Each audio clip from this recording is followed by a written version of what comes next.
محبتوں کو بڑھانے کی، الفتوں میں ازدیاد کی کوششیں کرنی چاہیے۔ امامت کا بہت بڑا درجہ ہے، بہت اونچا مقام ہے، اور مجھے معاف فرمائیں وہ حضرات جو دوسری خدمات میں لگے ہیں، ان کی خدمات کی تخفیف قطعاً مقصود نہیں، لیکن اس کا اظہار کرنے میں مجھے کبھی تکلف نہیں ہوا کہ امامت ہی ایک ایسی خدمت ہے جو علی منہاج النبوت آج تک برابر سر منہ فرق کے بغیر جاری ہے، اور تمام خدمات میں کچھ نہ کچھ تبدیلی، کچھ نہ کچھ فرق، کچھ نہ کچھ تبدل پایا جا سکتا ہے۔ وہ غلط ہے یہ نہیں کہہ رہا ہوں، وہ بھی صحیح ہے۔ مثلا تعلیم و تعلم ہے، رسول اللہ صلی اللہ علیہ وسلم کا بہت بڑا فریضہ،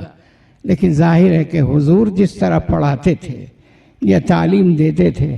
اس طرح تپائیاں حضور کے سامنے رکھی ہوئی نہیں ہوتی تھیں، صحابہ کے سامنے کتابیں کھلی ہوئی نہیں رہتی تھیں، اساتذہ اس طرح طلبہ سے عبارتیں پڑھوا کر اس کا مطلب بیان فرماتے تھے، ایسا نہیں ہوتا تھا۔ یہ طریقہ غلط ہے کہ غلط نہیں ہے، بالکل صحیح ہے، ہونا چاہیے، لیکن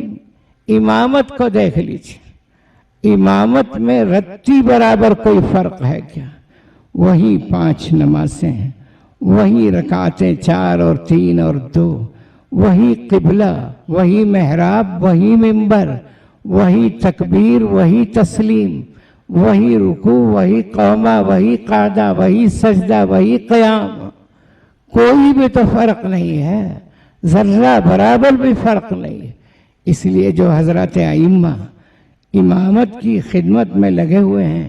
میں انہیں کھلے دل سے مبارکباد دیتا ہوں، اگرچہ میں امام نہیں ہوں، لیکن نہیں ہوں اس لیے زور سے کہتا ہوں کہ آپ جس خدمت میں لگے ہیں وہ سب سے بہترین خدمت ہے، جس میں کسی قسم کا شک و شبہ نہیں، کسی طرح کا تغیر و تبدل نہیں، وہی طریقہ اختیار کیے ہوئے ہیں آپ جو طریقہ رسول اللہ صلی اللہ علیہ وسلم کے زمانے میں تھا، اور آپ نے جس طریقے سے نمازیں پڑھائی ہیں اسی طریقے سے آپ نمازیں پڑھا رہے ہیں۔ اس لیے اپنے آپ کو کبھی احساس کمتری میں مبتلا ہونے کی فکر نہ کیجیے۔ میں نے دیکھا ہے اپنے طلبہ کو، آپ کے بارے میں نہیں کہتا، بہت اچھا پڑھا، بڑا معیاری علم، امتحانات میں بہترین کامیابی، اعلیٰ نمبروں سے پاس ہوئے، اور باہر نکلے تو کسی مسجد میں ان کو امامت کا موقع مل گیا۔ اب واپس کبھی آتے ہیں اپنے اساتذہ کے پاس، اور اساتذہ پوچھتے ہیں کیا کر رہے ہیں آپ؟ تو جو طالب علم کسی مدرسے میں مدرس ہو گئے اور اچھی اچھی کتابیں پڑھانے کو مل گئیں، وہ تو بہت زور سے ذرا احساس تعلی و ترفع کے ساتھ حضرت میں ہدایہ پڑھا رہا ہوں، اور حضرت میں مشکات پڑھا رہا ہوں، اور حضرت میں جلالین میرے درس میں، اطمینان سے کہتے ہیں۔ اور جو طالب علم امامت پر مقرر ہو گئے، جب پوچھا جاتا ہے کہ آپ کیا کر رہے ہیں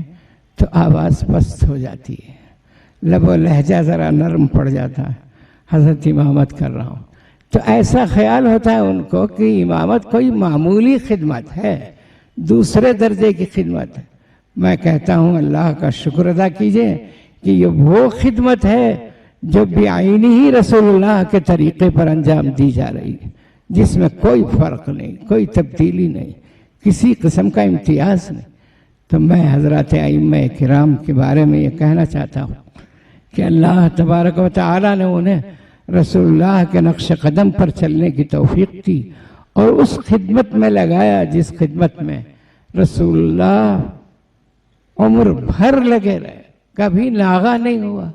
سفر میں تشریف لے جاتے تو سفر میں بھی امامت فرماتے تھے، آپ حضرات جانتے ہیں اچھی طرح سے،